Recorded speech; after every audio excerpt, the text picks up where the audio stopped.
Как стигнах от 0 до 1 451 000 или 1,5 милиона в рамките на една година?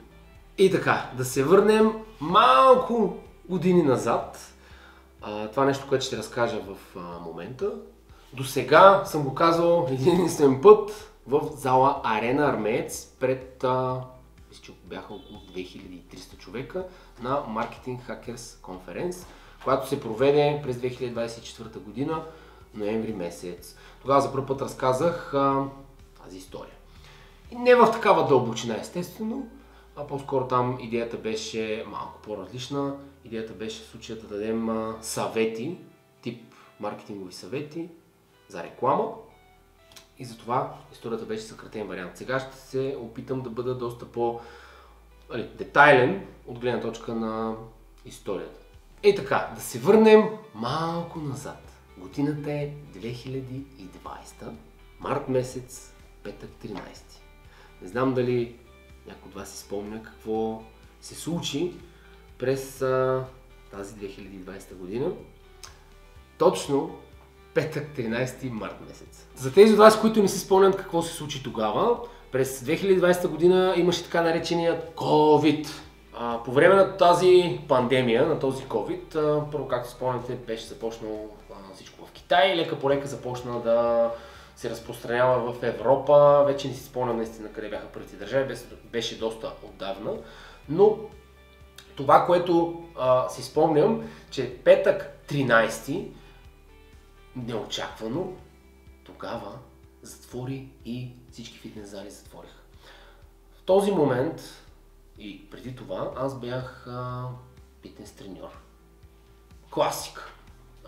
Аз съм си фитнес инструктор, състезател по културизъм, буквално класика.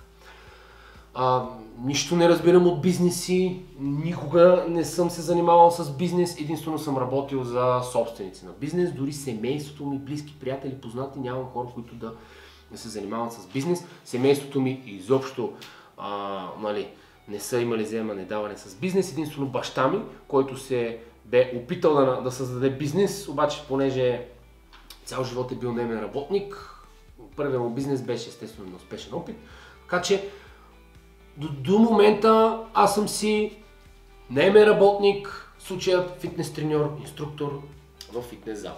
Това беше наистина голям шок за мен, когато се случи това въпросно затваряне на петък 13, нещо, което изобщо не очаквах. Проблема беше, че месец по-рано, тъй като сезона в фитнес средите, започваме март, април, май, юни, вече е доста засилен, тъй като всеки иска да влиза във форма за лятото. И проблема беше, че аз тогава изкарвах доста добри пари като фитнес треньор, разбира се, поради простата причина, че бях доста вече популярен там в залата, в която работих, имах много тренировки и нещата си ми бяха доста добре. Тоест получаваха ми се страхотно, бях в състезателна подготовка. Може би голяма част от вас знаят, че състезателната подготовка не е от най-евтините моменти в живота, така че изисква си доста голям ресурс. Сега не мога да кажа точно колко ми е излизало на месечна база, но може би ако сложим треньор, ако сложим добавки, препарати, храна и така нататък, най-вероятно може би са ми идвали около 1,5 до 2 на месец, състезателна подготовка, като включим всички тези неща. Тук говоря ориентировъчно, не съм сигурен, не ви подвеждам, давам някакъв ориентир. Не съм 100% сигурен дали са били толкова, но са там някъде. Така, когато сме си в комфорта, имаме много клиенти, изкарваме пари, идва сезона, ние сме петък 13 март месец, април, май, юни, това са много силни месеци в фитнес сферата, страшно много клиенти има, хора, които купуват режими, добавки и така нататък. Нещо, което аз естествено съм предвидил, че ми идва сезона и това ме провокира всъщност или по-скоро ме предразположи да си отворя портмонето широко, освен състезателна подготовка, тогава живях и под наем в квартира в София. Квартирите в София не са ефтини също. Значи, да сложим до момента. Имаме 1500-2000 лева състезателна подготовка. Треньор, добавки, препарати. Отделно имаме 1000 лева квартира плюс сметки. Така. 2500-3000 лева на месец заминават по предназначение за сметки. Така. Да, обаче аз работя, имам на ден по 15 човека, дори съм имал дни с по 20 клиента, което наистина си е доста изморяващо, доста трудоемко. По 14-15 часа в фитнес залата, плюс дворазови тренировки, състезателна подготовка, диети. Но в крайна сметка, да, нещата се случваха перфектно. Бях си в комфортна, бях в най-добрата си форма. Готвих се да стана естествено и републикански шампион на България, тъй като аз се подготвях за това състезание и бях много надъхан. Естествено, аз когато тренирам и се подготвям за състезание, винаги моята цел е да стана първи. Тоест дах всичко от себе си. Живота беше прекрасен. Всичко беше чудно. Друго, което беше, може би около 2 седмици по-рано, получих запор, който беше от Теленор за неплатена сметка. И за 100 лева неплатена сметка получих директно запор на сметката ми и дължах 1700-1800 лева, нещо такова беше. Които пари, естествено, аз трябваше да платя веднага, за да мога да просто да ми се махат от главата, да ги разкарам. Както ви казвам, чувствах се в комфорта, изкарваш пари, реших, че тези пари ще ги платя веднага, за да може по най-бързия начин да отпадне този запор. Платих си запора, което малко разтовари моите спестявания, но в крайна сметка бях спокоен, защото знаех, че сезоната първа предстои. Така, следващото нещо, което направих и което доста разтовари моите спестявания, това беше да си купя кола. Тогава кола използвах лични средства и буквално извадих всичките си пари от сметката, за да си купя кола. Сега тук не си представяте, нали, че съм си купил някаква вау колата. Нали, не беше такава, но в крайна сметка си ги извадих от лични спестявания, т.е. не съм използвал никакви пари, никой не ми е дал назаем, не съм използвал лизинги и така нататък. Всичките пари бяха от мен. Защо? Защото знаех, че идва сезон. И си бях купил кола 2 седмици по-рано, с което буквално спестяванията, банковата ни сметка беше почти, да не казвам, почти на нулата. Имах последни 2000 лева, които буквално ми трябваха състезателна подготовка и да си платя квартирата. И тогава, заветната дата. Бам! Петък 13 март месец затварят фитнес залата. И аз оставам без работа, без заплата, без клиенти, без някаква идея какво се случва и изобщо дали, нали, съответно скоро ще има. Първоначално бяха казали, че само 2 седмици затварят, което, нали, по някакъв начин ме успокояваше, но истината е, че бях доста притеснен.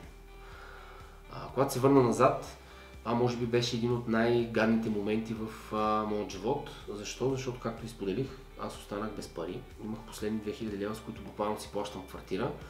За треньор и до там. Аз вече нямаше нито как да се храня, нито как да поддържам формата ми, нито дори къде да тренирам. Камо ли пък да ставам републикански шампион. Мечтата ми просто някъде се изпари, защото останах без пари. И така, COVID, както си спомняте, бяха 2 седмици, после станаха още 2, после още месец и така. Аз бях буквално притиснат на ръба, защото когато се обадих на хазайна, нали, с цел да го помоля, естествено, че съм останал без работа, по някакъв начин да можем да забавим наема, тъй като бях чул на други места, че е възможно това нещо. Нали? Доста хора бяха направили компромис прямо техните наематели. Да, обаче нашия наемател каза, мен не ме интересува, оправя се. Аз имам наем, имам си дата, разбрали сме се. И това беше много тежък момент в моят живот, тъй като нямаше към кого се обърна. Нали, нито близки семейство можеха да ми помогнат по някакъв начин финансово. Бях, нали, доста така... Живота ми наби два бързи шамара. Буквално всичките ми мечти, нали, главно тогава мечтите ми бяха да стана републикански шампион на България, да стана първи. Всичко това просто отиде някъде назад. Буквално аз се чудих какво ще ям, как ще си платя тока, водата, квартирата, дали няма да остана на улицата. Въпреки това, колкото ми беше гадно, реших, че ще намеря начин и няма да се отказвам. Опитах буквално всичко, по ли не. Мрежов маркетинг.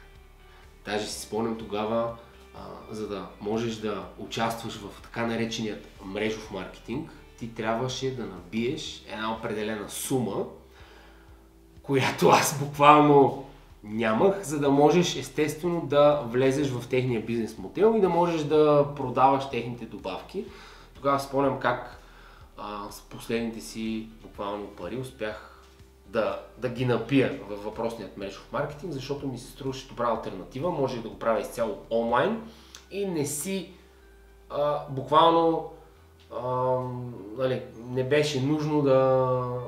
Можех да го правя през периода на COVID. Нямаше договори, не беше нужно да ходя да ги посещавам, тъй като тогава, си спомняте, всеки се криеше, слагаше маски, много хора се притесняваха, нали, да се срещаме на живо, да не би случайно да се заразят и така. Една друга част пък нали, не вярваха, конспирация и така нататък, но в крайна сметка можех да го работя изцяло онлайн, докато чакам евентуално фитнес залите някой ден да отворят.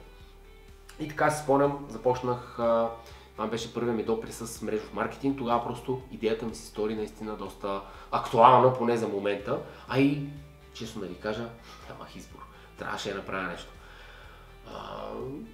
Не бях много очарован от мрежовия маркетинг, все пак поработих малко, върнах си поне средствата, които бях инвестирал там и придобих някакъв опит в сферата на продажбите, което изобщо не беше малко, така че мрежовия маркетинг от една страна ми е помогнал, въпреки че не ми допадна, не беше моето, но ми е помогнал от една страна да ме открехне за такъв тип възможности, продажби. Видях, че мога, въпреки че съм фитнес треньор, инструктор, когато съм притиснат, естествено, нямам избор и съм проактивен, мога да създавам ресурси и под друга форма, т.е. онлайн.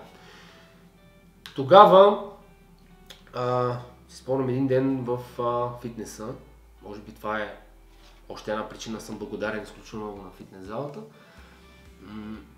Обикновено, когато тренирам и се готвя състезание, нали, винаги съм фокусиран, винаги съм максимално фокуса ми и мисълта ми е в тренировката. Тоест не си мисля някакви други неща, примерно къде ще ям, къде ще излизам, какво ще правя после или някакви такива неща. Винаги, когато съм в тренировка, гледам и се старая моят фокус да е в тренировката. Да мисля за упражнението, да мисля за контракцията, за да мога да направя тренировката естествено доста по-ефективна.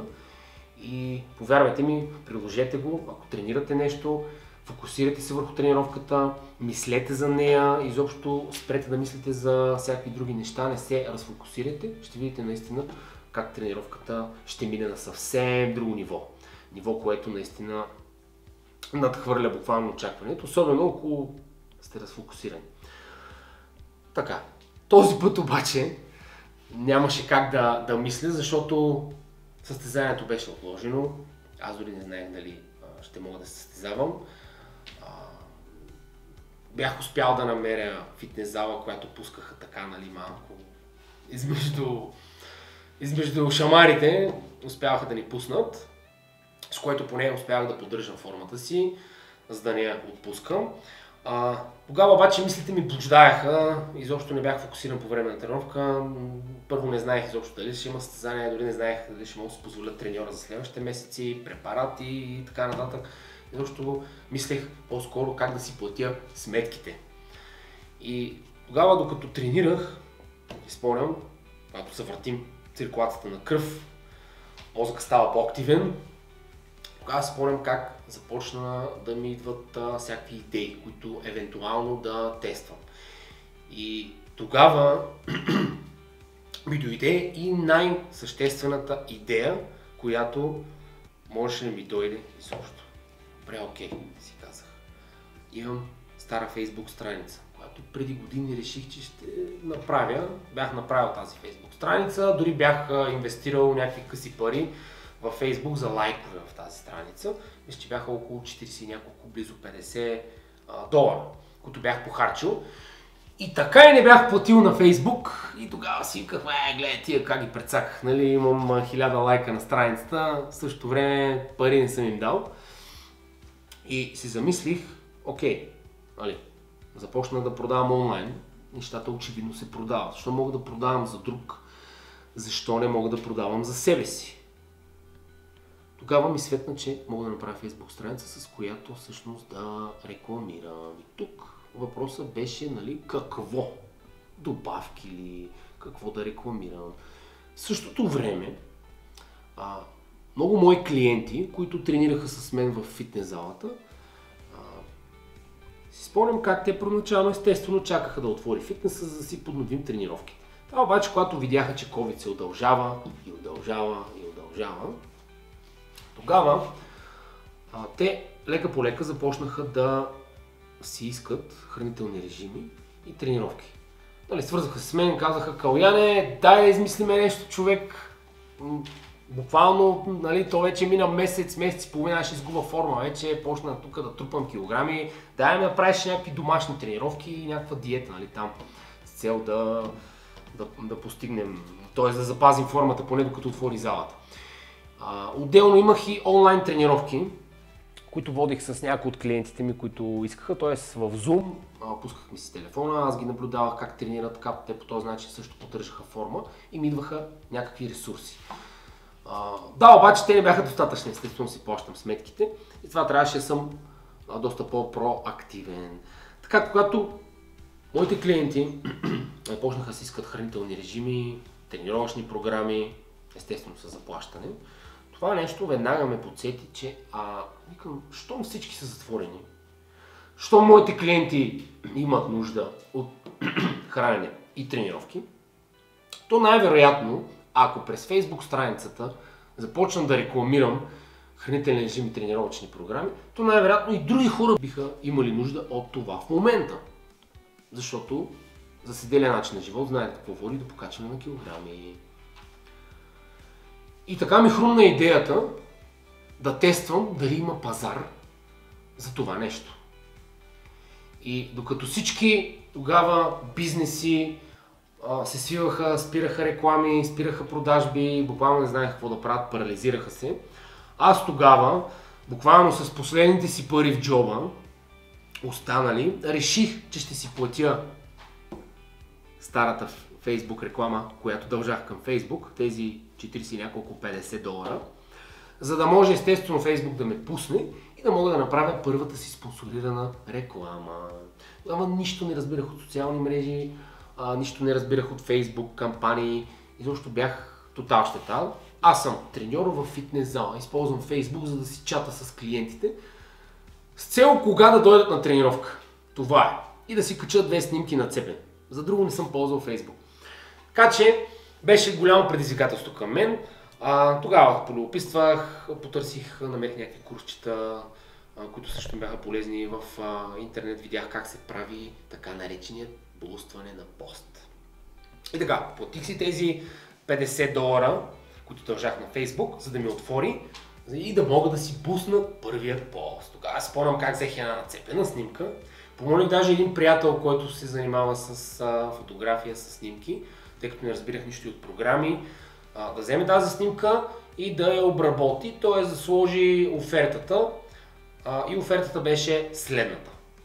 Офертата беше хранителен режим за горене на мазнини. На снимката аз бях нацепен, целият релефен.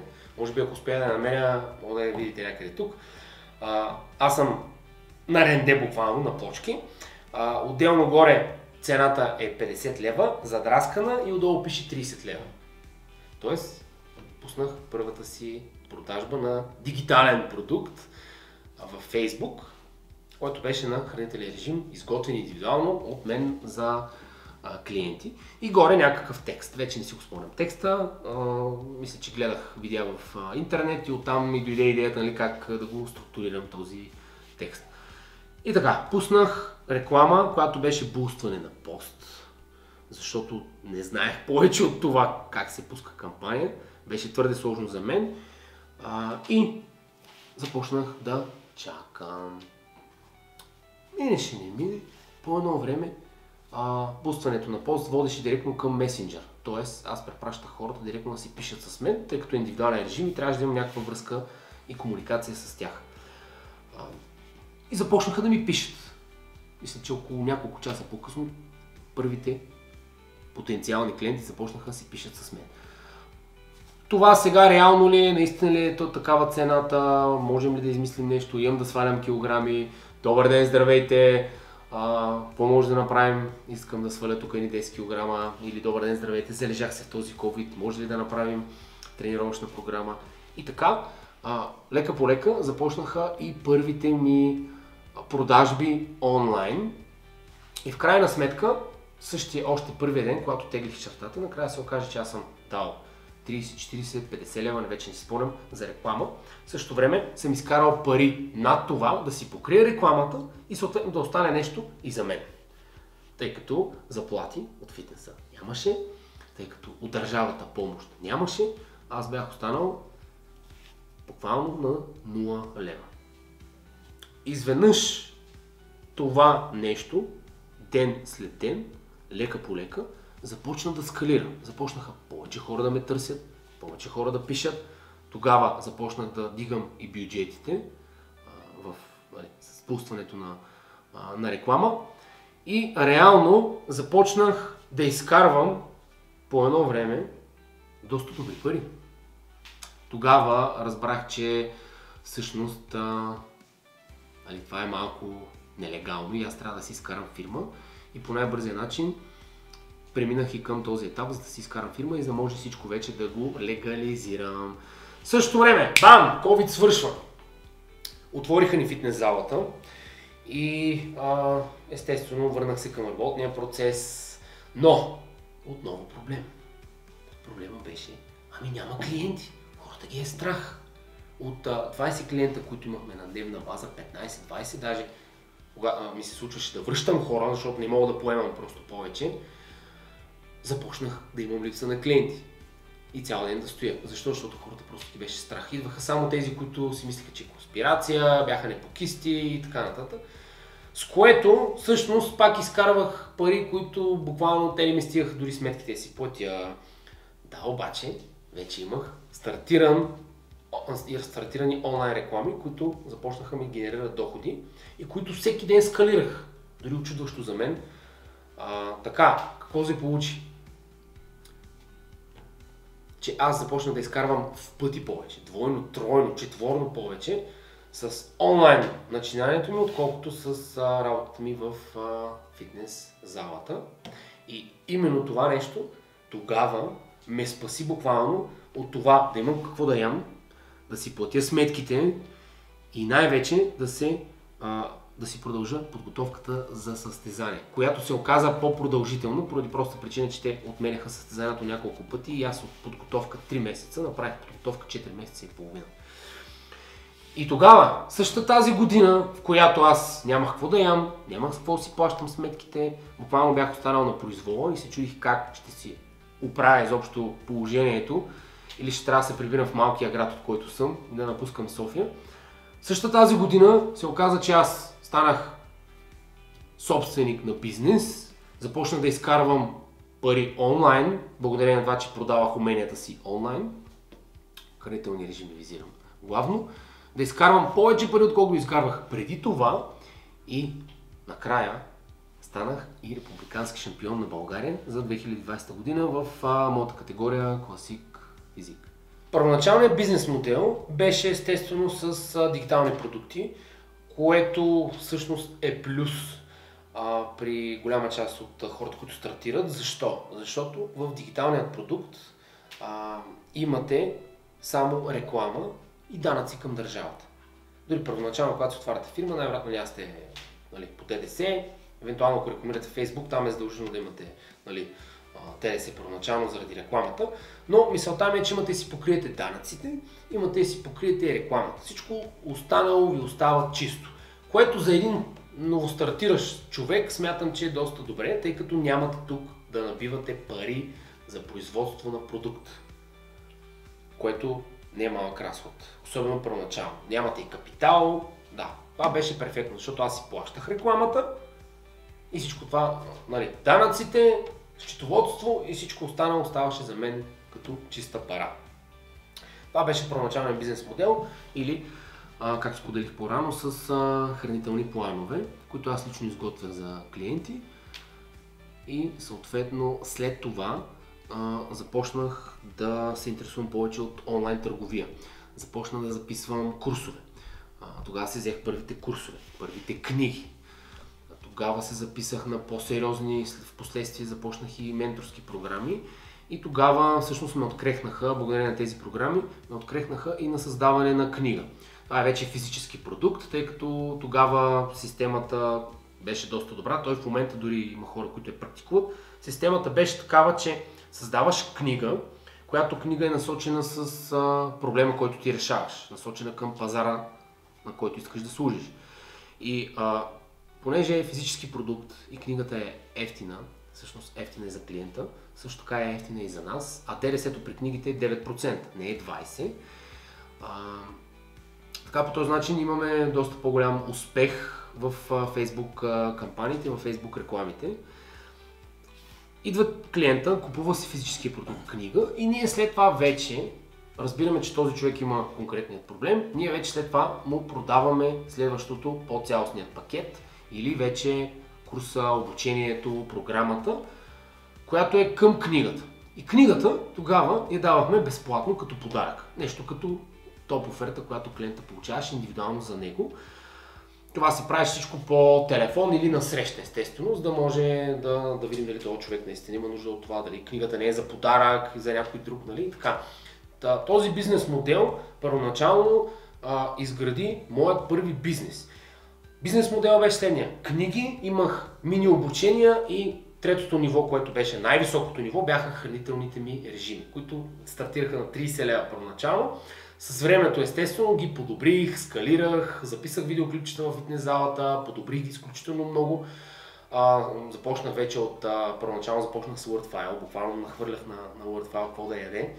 После направих вече PDF файлове, вътре заградени видеоклипчета, какво да яде, клипове, които заснех, как да яде, как да си мери храната, как да мери мерките, имаше и съпорт от моя страна, следене на резултати, нали? Вече направих програмата доста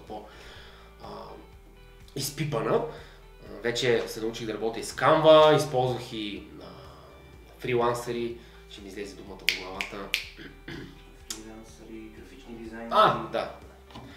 Започна да използвам и фрилансъри, визирам главно графичен дизайнер, който да ми изпипа програмата, да направи вече по-красива, адекватна. Вече създадох и уебсайт, нали, реинвестирах част от печалбата, създадох уебсайт. И вече това си беше официалният ми бизнес модел, с който стигнах обороти до 300 000. Това е 2 години по-късно, вече генерирах с благодарение на книги, мини курсове и хранителни планове, генерирах 300 000 лева оборот на годишна база. Да, реинвестицията, особено първоначално, тя просто е задължителна, ако искаме да растем. Много хора забелязвам, че в момента, нали, имат, тъй като на много места се рекламира, че бизнес се прави бързо, лесно и, нали, след 5 дена вече си милионер и можеш да харчиш. Да, обаче не е така. Истината всъщност е, че в началото, ако искаме да растем, ние тия пари, които ги изкарваме, трябва да ги реинвестираме. И дори до ден днешен, голяма част от печалбата буквално се реинвестира, за да мога да ходя все по-нагоре и все по-нагоре бизнесът става по-голям. В момента, в който вие решите да спрете да реинвестирате, бизнесът ви ще забие там докъдето е и ако не го развивате под някаква форма, под някакъв начин, то със сигурност дори може да тръгне и назад. Така че реинвестицията, особено в началото, за мен е изключително важна.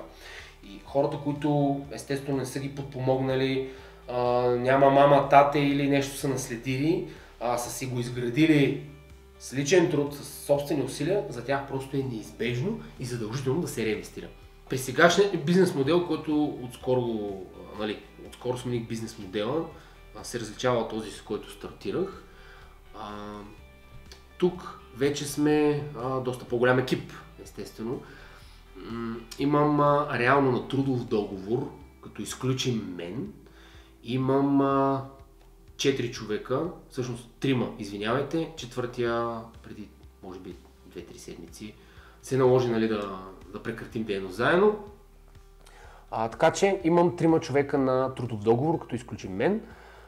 Това са хора, които са наети на трудов договор.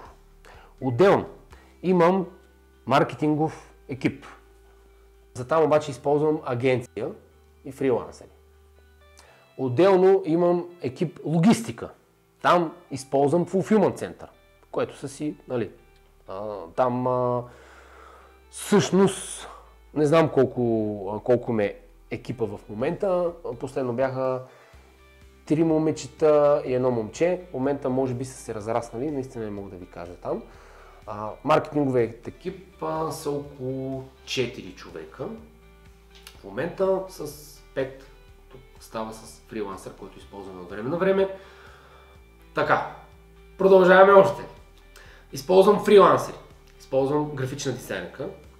За момента работим с едно момиче, с която правим всичко. Още от книгите бях изключително доволен от нея и до ден днешен си работя с нея. Всяка една от хранителните ми добавки е брандирана буквално от нея и продължаваме да работим с нея, така че там сме с един човек. Имаме един човек, който е за SEO към сайта, отново е фрилансър. Имаме още един човек, който е да качва статии в сайта, отново е фрилансър. Той си има агенция, естествено, но главно той ни върши нещата. По-рядко го делегира на неговите служители. Той ни пипа дизайна по сайта, прави от време на време лендинг страници, регистрации, нещо, което там пипкаво да се извърши. Имам си един програмист, който съответно вече е за хостинг, отделно за някакви по-сложни изграждане на плагини или нещо по-така сложно, което той също си има агенция, там не знам колко хора са. И мисля, че сме това. Може би пропускам някого, но това е, да. Тоест, в момента се опитвам да направя следното, да автоматизирам всеки един процес от бизнеса. Между другото, да, имам и хора на граждански договор, които забравих да споделя. Имам няколко човека на граждански договор, които им плащам за свършена работа. В случаят те работят като помагат на моя личен екип, който е на трудов договор. Правят буквално същото, с леки изключения, но те работят вече на свършена работа. Примерно, когато ми дойде сезона и моят екип изпитва затруднение, не може да се справи с задачите, тогава взимаме хора на граждански договор. Като съвет към всеки един новостартиращ предприемач или всеки един млад човек, който първо ще се сблъска с това нещо, а дори да не е млад, на всеки един, който естествено първо му предстои да се сблъска с това, има желание, има мерак, моят съвет е: първо, вярвайте в себе си. Нещата се случват. Аз дори не вярвах, че ще създам бизнес, но ето, години по-късно създадох. Вярвайте в себе си, има начини. Особено в момента е изключително лесно. Курсове, обучения, в интернет дори безплатно може да намерите информация, но нещата, които от техническа гледна точка да наблегнете, имате предвид, че за мен може би без значение бизнеса, фитнеса, като цяло успеха е 80% майндсет. Затова първо трябва да поработите добре над майндсет, т.е. да вярвате в себе си, да сте твърдо решени да го постигнете, каквото и да ви коства това нещо, и съответно да сте проактивни и най-вече много да бачкате. Това е първият ми съвет, без значение в каква сфера сте, спорт, фитнес, тренировки, майндсета е изключително важен, защото има хора, които познавам и са доста, дори са работили за мен, такъв тип хора, които са много умни, разбират от всичко, могат да ти изградат бизнес, знаят адвокати, счетоводители, абсолютно всички подводни камъни обаче се чупят къде? Именно в майндсета се чупят. Просто нямат топките да създадат бизнес, защото има много проблеми. Има проблеми с доставчици, понякога трябва да се караш с счетоводители, може някой да те прецака, може съответно какви ли не случки да имаш и когато нямаш нужният майндсет за това нещо, съответно не можеш да издържиш на напрежението и просто се чупиш и се отказваш. Така че първото нещо, за мен един човек трябва да е подготвен психически за стартиране на бизнес, защото няма да е толкова лесно, колкото изглежда. Второто нещо, което вече като технически съвети, които бих ви дал, е първо да анализирате пазара. Много хора, и тук една фундаментална грешка е, че се хвърлят директно с продукта. Аз ще правя този продукт, напиват една сума пари, инвестиция в него и чак след това тръгват да го продават и тогава осъзнават, че всъщност пазара или го няма, или не е готов за този продукт и накрая се оказа, че вие сте сложили 5, 6, 7, 8 хиляди всичките си спестявания за нещо, което няма как да продавате. Така че моят съвет е първо анализирайте си пазара. Особено онлайн, в онлайн сферата, може да го направите без да е нужно да имате продукта. И тук най-вероятно сте гледали по други подкасти, ако се интересувате от бизнес. Първо пускаме рекламата във Facebook за това, което искаме да продаваме. И чак тогава, когато виждаме, че има поръчки или продажби, чак тогава спираме рекламата, обаждаме се, извиняваме се на тези хора, казваме, че продукт няма или им казваме просто истината.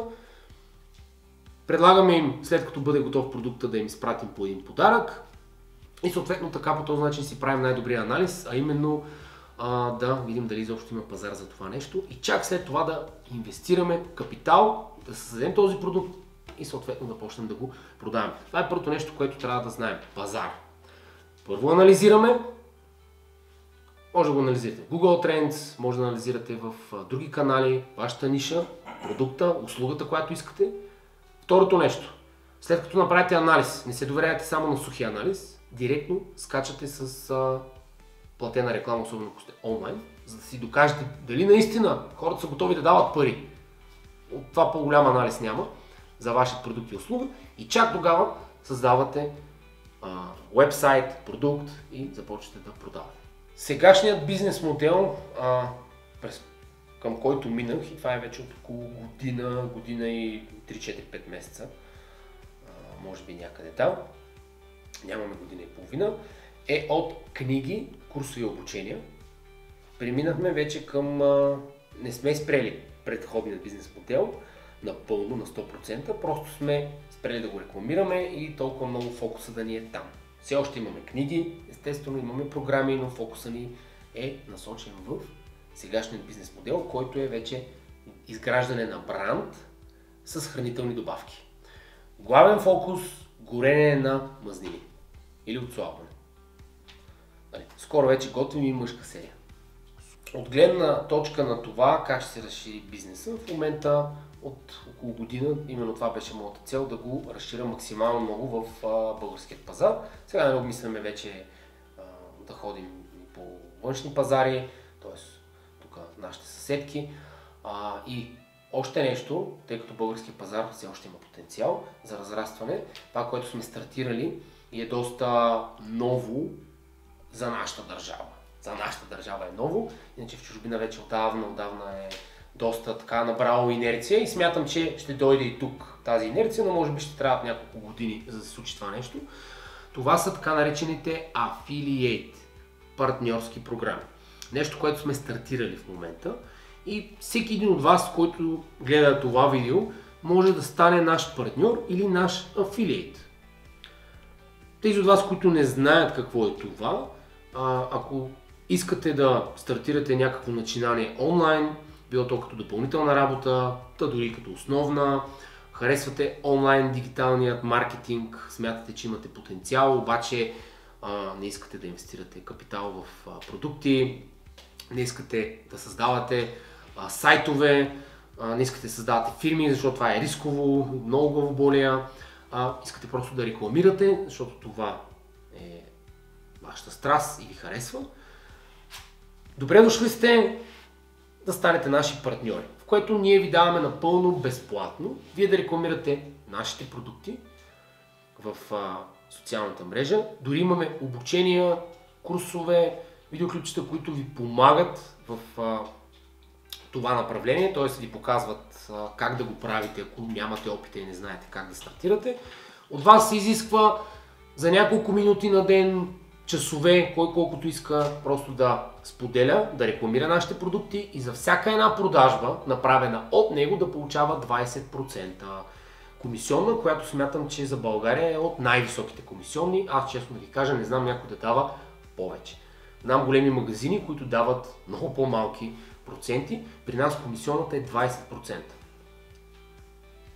Така че всеки от вас, който иска, може да намери линк под това видео и да се запише. Регистрацията е напълно безплатна. Имате и курсче, което получавате и то е напълно безплатно. Дори имаме и комюнити, което сме създали, съответно за да си помагаме и ние да ви даваме нашето ноу-хау, как да рекламирате по-ефективно и да имате по-добри резултати. Вече, между другото, имаме и хора, които доста успешно им се получават нещата. Един от най-хубавите въпроси е как се справям с негативни коментари. Истината е, че първоначално негативните коментари доста така ме ядосаха, нервираха. После пък минах на момент, в който спря тотално да ми пука, после пък минах момент, в който прочитах ги, опитвах се да си взема някакъв фидбек, минах през различни етапи, честно казано. И в момента смятам, че това, което трябва да се направи е тези, които са тотално агресивни, обиждащи, просто трябва да ги или ги заличаваме, или не им обръщате внимание по никаква форма. Може би единствено трябва да се слушате, ако има някой, да речем, недоволен или някой съответно, който ви дава фидбек под някаква форма. Естествено, фидбек, който вие да си вземете градивна критика. Обаче тук има подводен камък, защото трябва да внимавате наистина с този фидбек, дали е качествен или просто се опитва да ви спре. Имайте предвид, че наистина успешни хора, които съответно смятам, че има какво да се учите от тях, те никога няма седнат да ви пишат кофти коментари. Така, хубав въпрос. Как се виждам след 5 години, тъй като задачата на предприемача е да е визионер. Той трябва да вижда 5, 10, 15, 20 години напред. Как се виждам? Честно казано, виждам се още по-нацепен от сега, още по-подмладен от сега, виждам се с доста по-мащабен бизнес от сега, доста по-оптимизиран бизнес от сега. Под мащабен говорим вече в България бранда да е доста разпознаваем и освен това бранда вече да е разпознаваем и в много други държави. Да имам много по-големи обороти, много по-големи печалби и съответно много по-голям екип. И това, което в момента точно ми се върти в главата е как с целият този екип сме се събрали лятото на морето и празнуваме поредният си успех, като вече имате предвид, че виждам себе си с бяла риза, с слънчеви очила, още по-релевен, отколкото съм дори в момента, на една яхта, в която яхта съм поканил целият ми екип и празнуваме рожден ден на фирмата. Аз бях Калоян Славов, благодаря, че бяхте с мен. Надявам се тази история да е вдъхновила част от вас. Надявам се и да сте взели моите поуки и да са ви най-вече от полза във вашия живот.